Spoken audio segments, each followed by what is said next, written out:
Hi there, my name is Miss Townsend and welcome to Math with Townsend. This video is for students in grade 11 MCF 3M working on the summative. It's practice question number 6. The question says, a custodian is on the roof of a school throwing tennis balls down to the students on the field. The height of a tennis ball is given by this equation, where h is the height of the ball above the ground in meters and t is time in seconds. And then there's a bunch of questions I have to answer. But let's first of all make sure we understand clearly the formula that we were given. So it's a formula that compares the height of a ball to the time that the ball is in flight. So height against time.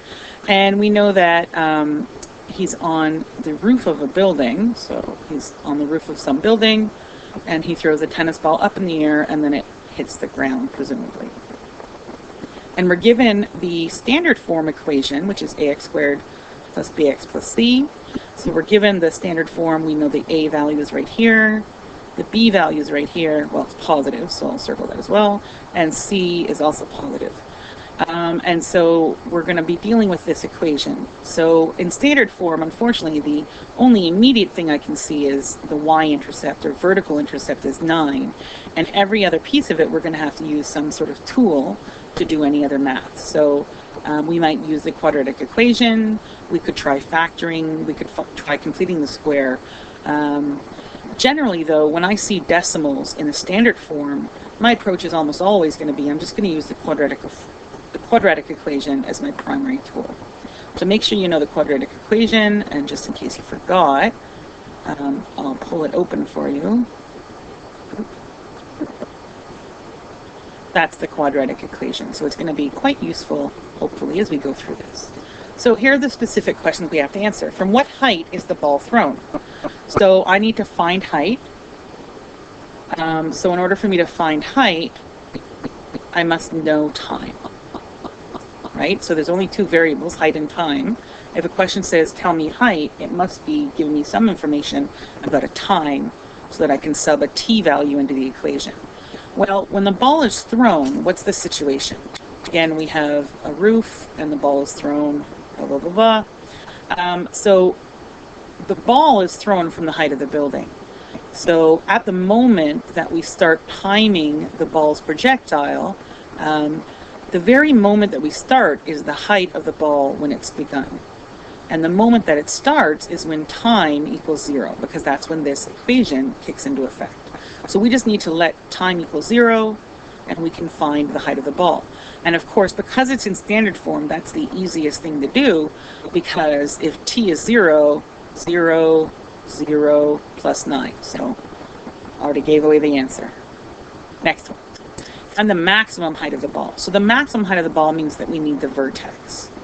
Now, to find the vertex, we could try completing the square, but again, I'm not, usually very happy with completing the square when there's decimals. You certainly can, and it's not a bad idea, because I happen to know that negative 4.9 and 9.8, it's going to divide out kind of nicely, but as a general rule, you kind of figure out an approach you like. And my approach is, I use the quadratic equation. So I'm going to use the quadratic equation. So again, the equation negative b, here it is, give it.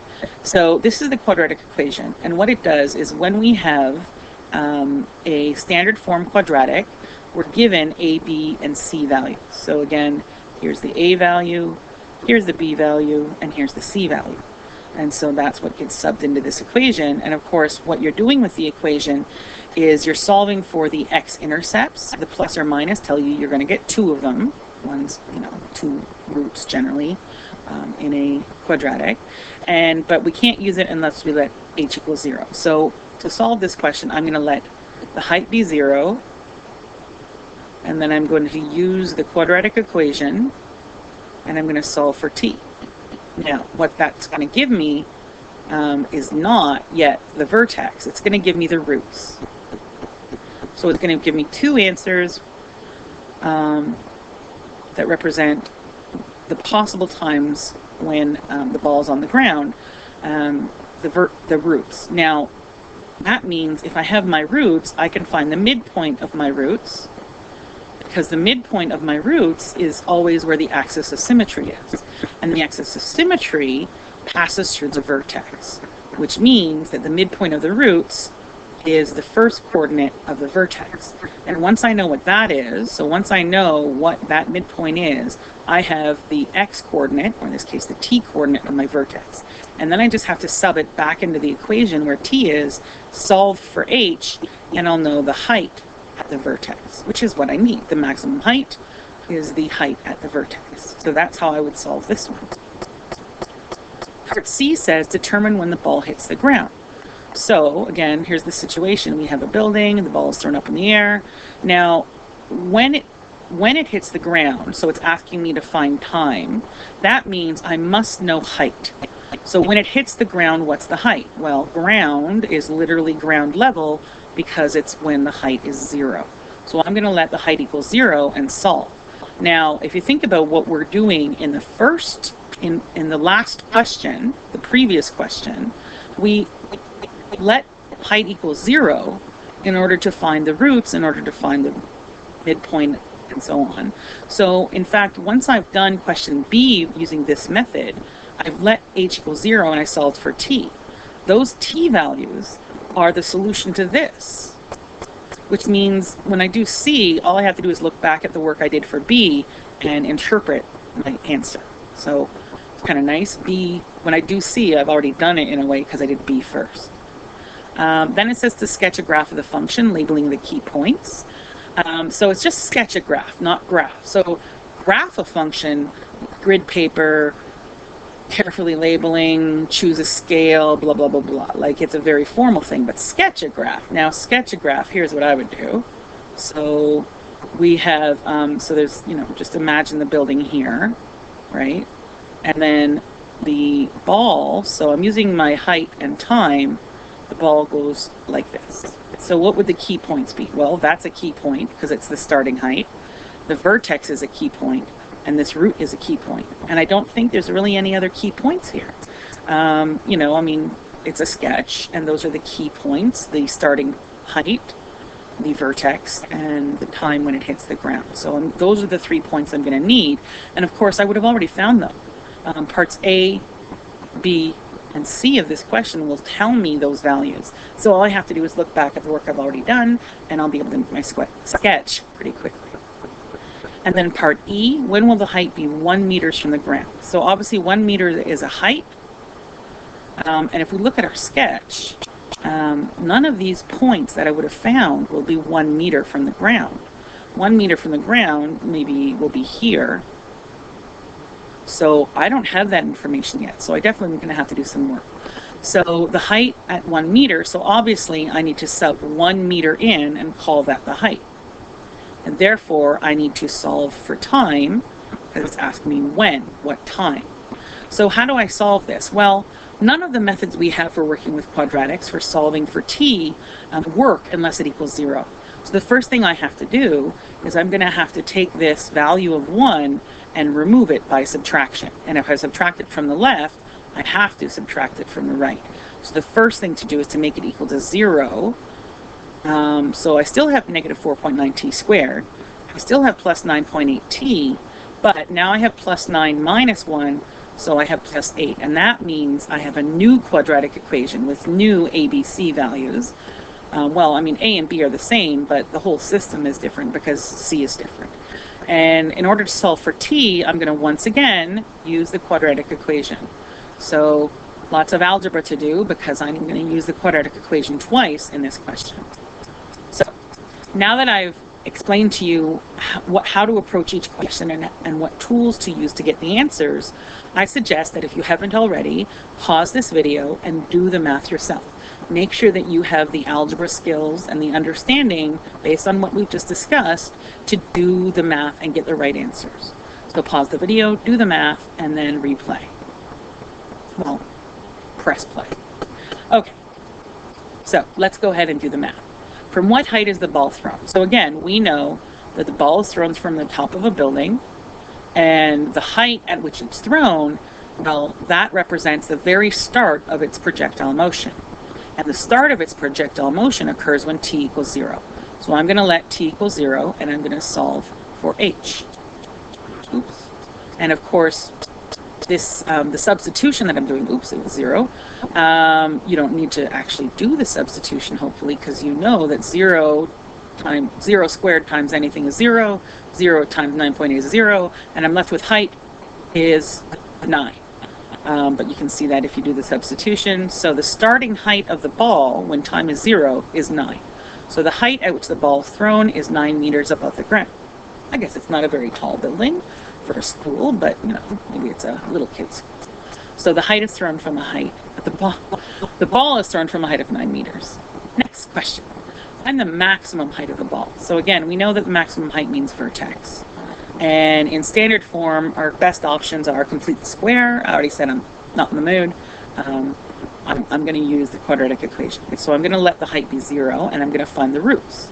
Once I have the roots, I'm going to use the roots to find where the axis of symmetry is, which means I'll have half of my vertex, and then I can find the rest.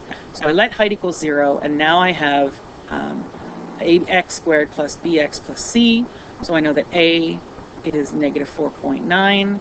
I know that b is 9.8. And I know that c is 9. So I'm going to use the quadratic equation, and I'm going to solve by substituting into this equation. Now, of course, this is not an x question, it's a t question, but same idea. So let's go ahead and do that substitution. So time is negative b plus or minus the square root of b squared minus 4 times a times c, all divided by 2a. So again, if you're not someone who's seen me teach this stuff in class, then you might be wondering what I just did. This is the way that I always write the quadratic equation. I write it while saying it in my head, but I leave blank brackets where the a, b, c stuff goes. And now I'm going to substitute into the bracket the values of a, b, and c. It works better for my brain. It's too easy to copy the wrong number into the wrong place if I'm trying to do long formula thing. Also, just let me point out, remember that the square root sign needs to cover everything that's square rooted, which is b squared minus 4ac. And the divided by line has to be complete. All of this is divided by 2a, not just part of it. Okay, so now I'm substituting it. Negative b plus or minus the square root of b squared minus 4ac all over 2a. So there's the substitution, and now I just have to carefully do the algebra to actually solve. So again, I'm just going to walk you through how I like to approach it. So I resolve what's happening out here. Negative bracket 9.8 is just negative 9.8. I'm going to write plus or minus, but I'll come back to that in a second. Then I'm going to do the math that's on the bottom. 2 times negative 4.9 is negative 9.8. And now in my calculator, I'm about to do a whole bunch of math. So I'm going to type into my calculator. Here it is. And I encourage you to get used to your calculator. So I'm going to type in negative 9.8 minus 4 times negative 4.9 times 9. And that gives me that the number under the square root sign is 272.44. And now I'm going to square root it, and I'm going to get 16.5. And I find by trusting my calculator, knowing my calculator, it saves me a lot of grief in terms of how many steps do I write down, and what if I, messed up a rounding thing, whatever. So now I have actually this plus or minus to deal with. So I'm going to rewrite this once with the plus sign. So negative 9.8 plus 16.5 over negative 9.8. And I'm going to write it with the minus sign, negative 9.8 minus 16.5 over negative 9.8. And that means I have two little pieces of math to do. So here, I'm going to add negative 9.8 plus 16.5, and then divide by negative 9.8, and I get negative 0.68. And feel free to use negative 0.7, but I'm just going to leave 2. I think it's better to leave 2. Negative 9.8 minus 16.5 equals divided by negative 9.8. So when I said equals, that was me typing into my calculator. because if I typed it all at once, my calculator knows order of operations. So if I typed in negative 9.8 minus 16.5 divided by negative 9.8, and I wasn't using brackets, it wouldn't work out because the calculator would do divide before it did the subtract, and it would be wrong. So watch little things like that. So now I know what my roots are. I have one root at negative 0.680, and I have another root at 2.680. Now our goal here was to find the vertex. So now, again, here's the major concept. When you have a parabola, and you find the roots, root, exactly halfway between them is the axis of symmetry, because we know that every parabola is symmetric, and therefore the two roots will be equidistant from the axis of symmetry. So I'm going to figure out what the x value is that's halfway between them, because that will be on the axis of symmetry, which means the vertex has the same x value. So to find the midpoint, I'm going to add them together and divide by 2. You're basically finding the average of two numbers as you find the midpoint. So when I add them together, I get 1. So now I know that this axis of symmetry passes through t equals 1, which means the vertex must have a t value of 1. So I know half of my vertex. I know the t value. What I don't know yet is the height. But I do know that when I let t equal 1, so t equals 1, when I let t equal 1, I will have the height at my vertex. So I'm going to go back up just to have a look. What's the original equation? Okay. Hopefully I remember that. And now I'm going to substitute in my vertex value. So it was negative 4.9 t squared plus 9.8 t plus 9. But now I have a value for t, which is why I didn't write it, and that value is 1. So now I just have to do this math. Again, watch your order of operations. 1 squared is 1. 1 times negative 4.9 is negative 4.9. 9.8 times 1, well, that's just 9.8, and then plus 9. And then, so when I add these all together, I get, I need a drum roll sound effect, I get 5.9. So that means that the vertex is at 1 comma 5.9. Well, that doesn't make much sense, does it?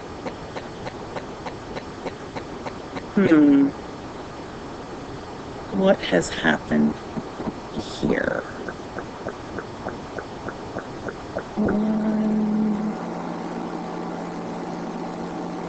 Oh, because I'm...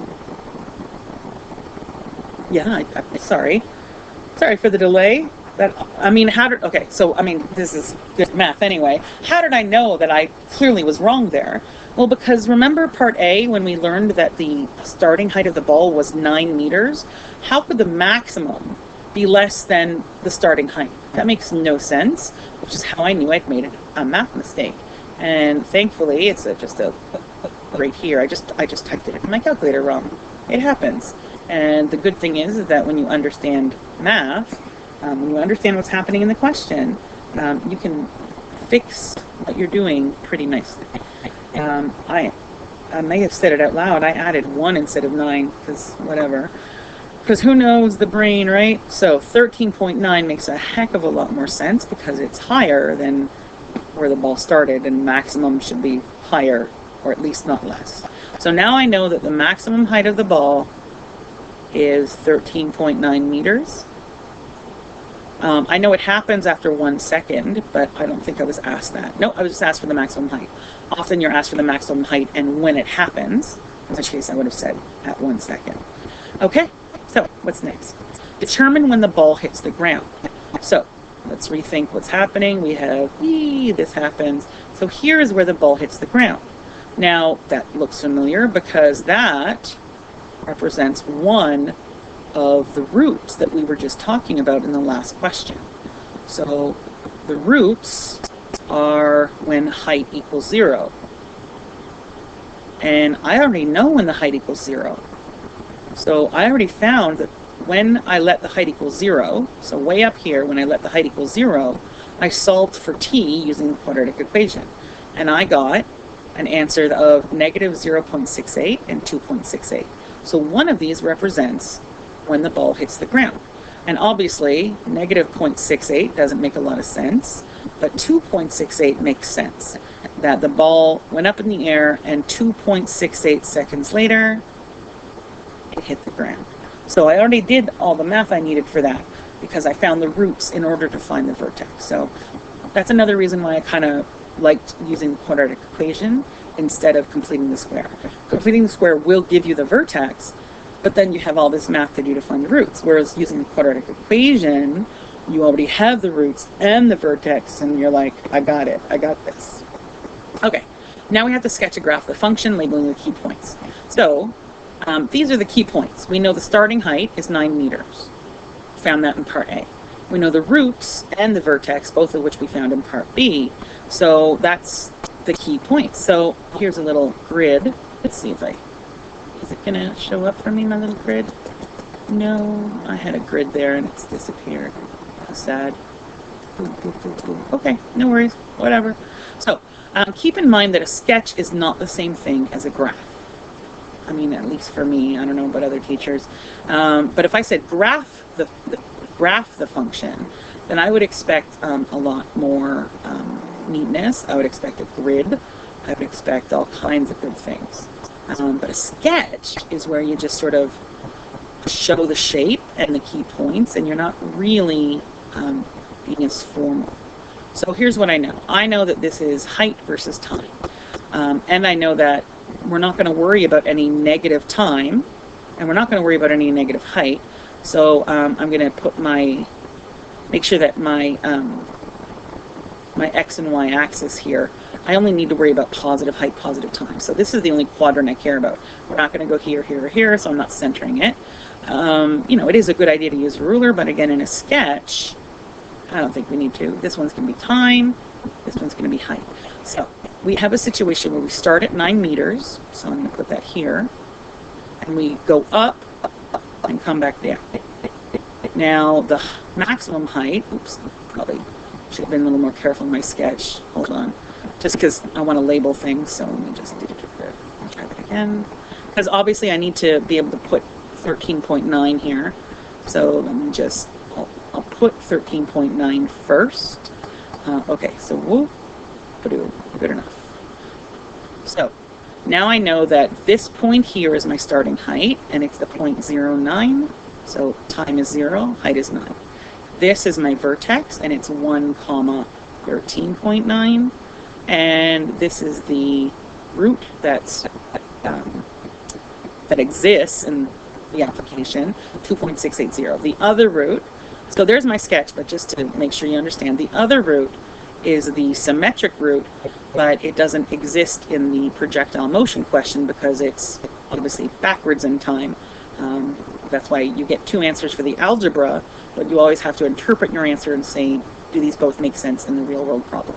So there's a sketch, and I've labeled the key points: vertex, starting height, and when the ball hits the ground. And then the last question says, when will the ball be 1 meter from the ground? So when it's 1 meter from the ground is a height. So I know that I want the height to be 1. So I need to let the height be 1 and then try to solve for time. So again, I've got this, but I can't use any of my tools like the quadratic equation, which is usually what I use when I'm solving for time and I've got a standard form. I need to make it equal to 0 though before I can use it. So I'm going to start by subtracting 1 from both sides.